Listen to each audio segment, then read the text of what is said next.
Sagrado Corazón de Jesús, en vos confío. Esto, queridos amigos, es parte del tema que estamos hablando hoy en Solo el Amor Crea. Ese amor que crea, que justamente nace del corazón de Cristo. Estamos hoy compartiendo nuestro programa con el Padre Enrique López Mesina, quien es sacerdote al servicio de la Diócesis de Buenos Aires, hoy hablando sobre este hermoso corazón a quien se dedica la devoción del mes de junio. Nos explicaba en la primera parte del programa que esta devoción surge en gran parte de la meditación de los padres de la Iglesia sobre la pasión de nuestro Señor Jesucristo, en concreto en el texto donde se habla de que el corazón de Cristo fue atravesado por la lanza de los soldados.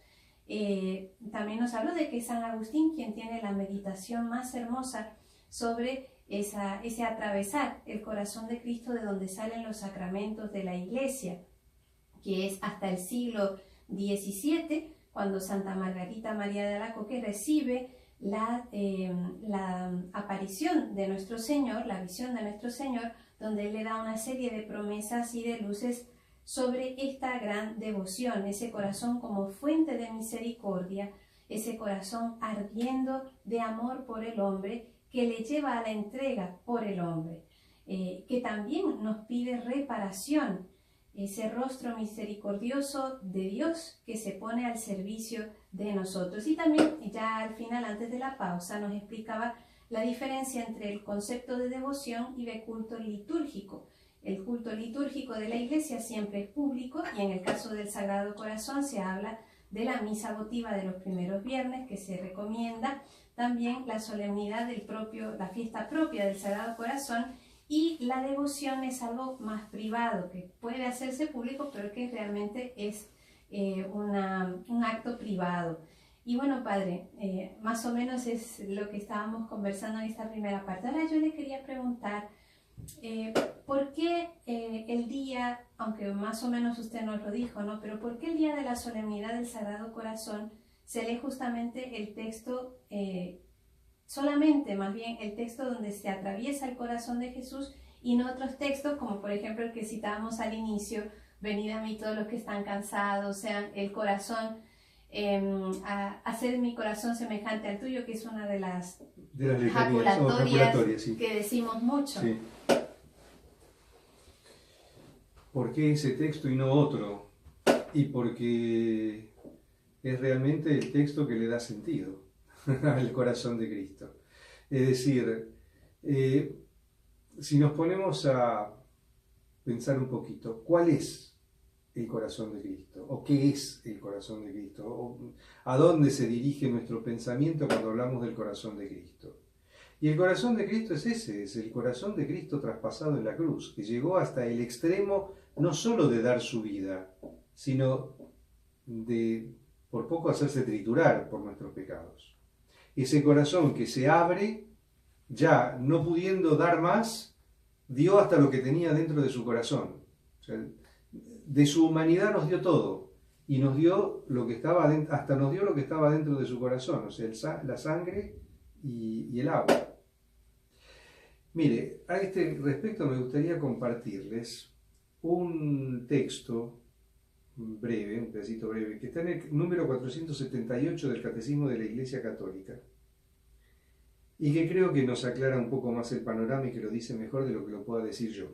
Aparte porque cita un párrafo de la encíclica del Papa Pío XII, Aurietis Aquas, que es justamente la encíclica dedicada a la devoción al Sagrado Corazón de Jesús. Y dice: Jesús, durante su vida, su agonía y su pasión, nos ha conocido y amado a todos y a cada uno de nosotros, y se ha entregado por cada uno de nosotros. El Hijo de Dios me amó y se entregó a sí mismo por mí, dice San Pablo en la carta a los Gálatas. Nos ha amado a todos con un corazón humano. Por esta razón, el Sagrado Corazón de Jesús, traspasado por nuestros pecados y para nuestra salvación, el Evangelio de Juan, capítulo 19, versículo 34, es considerado como el principal indicador y símbolo del amor con que el Divino Redentor ama continuamente al Eterno Padre y a todos los hombres. Esto nos dice el Papa Pío XII en la encíclica Aurietis Aquas. Y creo que ante esto me parece que no podemos decir mucho más. Ahí está todo expresado. Padre, ¿qué beneficios tiene el que uno se consagre? En este caso estamos hablando del Sagrado Corazón. A veces se oye mucho lo de me consagro a la Virgen, me consagro al Sagrado Corazón. El término consagración, el que uno se consagre, ¿qué podemos decir sobre esto? Tendríamos que primero recurrir al diccionario. ¿Qué quiere decir consagrar? Consagrar quiere decir hacer que algo que no es sagrado, un objeto, un lugar, algo que no es sagrado, se dedica a lo sagrado o se lo reserva exclusivamente para lo sagrado. Por eso es que, por ejemplo, consagramos los templos, consagramos los altares. ¿Por qué los consagramos? Porque los vamos a dedicar exclusivamente al culto divino y a la celebración de los sagrados misterios. También podemos consagrar a las personas. Nosotros hablamos de los religiosos, de los sacerdotes, inclusive existe lo que se llama la consagración privada, como consagrados. ¿Por qué son consagrados? Porque se han dedicado al culto de Dios, porque se dedican al servicio de Dios. A lo sagrado. A lo sagrado. Se dedican a lo sagrado. Entonces, consagrarse al Sagrado Corazón de Jesús sería como, diciéndolo en términos tal vez más sencillos, entregarse al Sagrado Corazón de Jesús para no ser ya yo el que quiera regir los destinos de mi vida, sino que me deje guiar, acompañar y proteger por el Sagrado Corazón de Jesús. Un acto muy, muy lindo, una costumbre muy bonita que existe en muchos lugares es cuando se bautiza a los niños, después consagrarlos a la Virgen, para que sea la Virgen con su manto que los proteja, etcétera, etcétera, etcétera. Consagramos los niños a San José, para que como buen papá, como fue un buen papá para Jesús, sea un buen papá para esos niños. Y bueno, nos consagramos al Sagrado Corazón de Jesús, pero para seguir sus enseñanzas, para cumplir aquellas cosas que nos pide. O sea, la consagración implica un compromiso. Eso creo que para los religiosos está claro. La consagración implica un compromiso, implica el compromiso de seguir a Cristo casto, pobre y obediente, en comunión de vida fraterna según las reglas y constituciones de un instituto. Para los sacerdotes implica consagrarse a Dios para que en obediencia al obispo voy a servir a los hermanos a través del ministerio. Entonces, la consagración es reservar para lo sagrado. Y en el caso, bueno, usted decía, en el caso de los sacerdotes, de los religiosos, está claro, pero en el caso de una persona laica, ¿el compromiso es simplemente eso? ¿Ya yo me di al Sagrado Corazón o implica también un cambio de vida, un mantenerse en camino? Y en el caso de que yo me haya consagrado y no siga ese camino de compromiso personal, ¿pasa algo? ¿Sigo igual? ¿Sigo siendo consagrado? ¿O se cambia eso? Es algo así como supersticioso. ¿Puedo decir una maldad? Al aire. Hay una palabrita que todavía está en el diccionario que es la coherencia. O sea, si yo me consagro al Sagrado Corazón de Jesús, evidentemente que tengo que vivir de acuerdo a lo que me enseña el Evangelio. No puedo consagrarme al Sagrado Corazón de Jesús y después hacer lo que se me ocurra. No es que me consagro por las dudas. O sea, no es como a veces sabemos que hay muchas personas que hacen abuso de medicamentos, ¿no? Entonces toman una vitamina por las dudas, toman una pastilla por las dudas. Y a lo mejor te hace bien la pastilla, pero en una de esas llega un momento que te va a hacer mal. Consagrarse al Sagrado Corazón de Jesús, a la Virgen, a un santo, no es algo que hacemos por las dudas. Lo hacemos con convicción y siguiendo un camino. Si yo, por ejemplo, me consagro laicalmente hablo de consagración laical, por ejemplo, los franciscanos seglares. Me consagro a Dios para seguir la regla de San Francisco, no me consagro a Dios para seguir viviendo como a mí se me antoja. Tengo que vivir el Evangelio. Tengo que estar en obediencia a Cristo. Si me consagro al Sagrado Corazón de Jesús, tengo que recordar no solo las promesas que me hace el Sagrado Corazón de Jesús, sino también las peticiones que me hace el Sagrado Corazón de Jesús. El compromiso que eso me implica. O sea, hay ciertas condiciones para ganar esas gracias y esas promesas que el Sagrado Corazón de Jesús nos hace.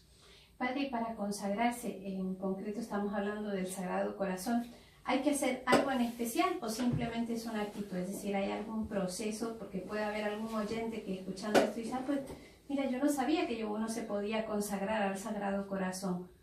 ¿Qué se hace para consagrarse?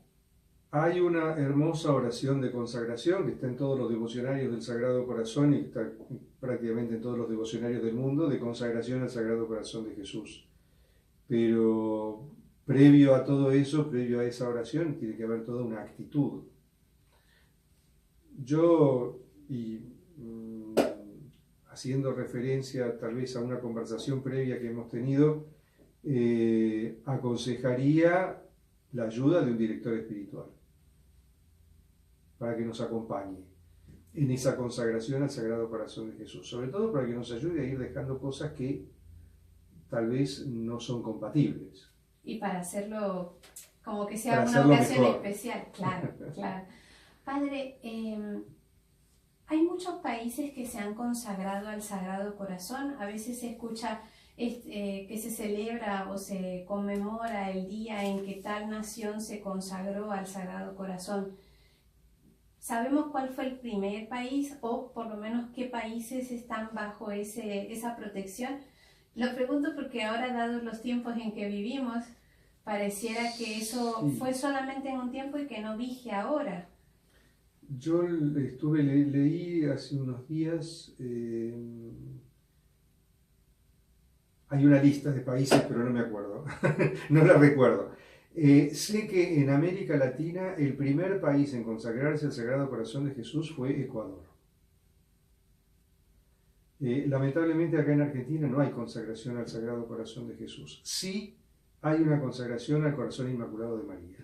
Ah, bueno, sí. Estamos bien entonces. Sí. Fue en el año 1967 o 1968. No recuerdo exactamente, pero es ahí. ¿Esas consagraciones nacionales se hacen como en concordancia con la parte política del país? ¿O puede elegirse, qué sé yo, el obispo o la máxima autoridad eclesiástica puede consagrar a un país sin necesidad de que las otras partes estén de acuerdo? Ah, sí. O sea, los obispos son autónomos en ese sentido. Yo creo que si la conferencia episcopal decide la consagración del país al Sagrado Corazón de Jesús, no necesita la aprobación del poder político. Si la tuviera, bendito sea Dios. Pero no es que tiene que ser como requisito para... No. En el caso de la consagración al Corazón Inmaculado de María, fue el mismo presidente de la Nación el que la hizo, pero no necesariamente tiene que haber un acuerdo es una realidad espiritual. O sea, no tiene que haber necesariamente una iniciativa o un acuerdo del poder político. Si lo hubiera, gloria a Dios, ¿no? Y sí, ¿no? En algunos países sí se ha conseguido, ¿no? Pero bueno, son tiempos difíciles, pero que no dejan de ser importantes el hecho de que todos nos unamos en oración para lograr que ese corazón reine en cada uno, no solo a nivel nacional, sino lo más importante en el corazón de cada uno. Y eso luego se manifestará a nivel nacional. Queridos amigos, hacemos otra pausa.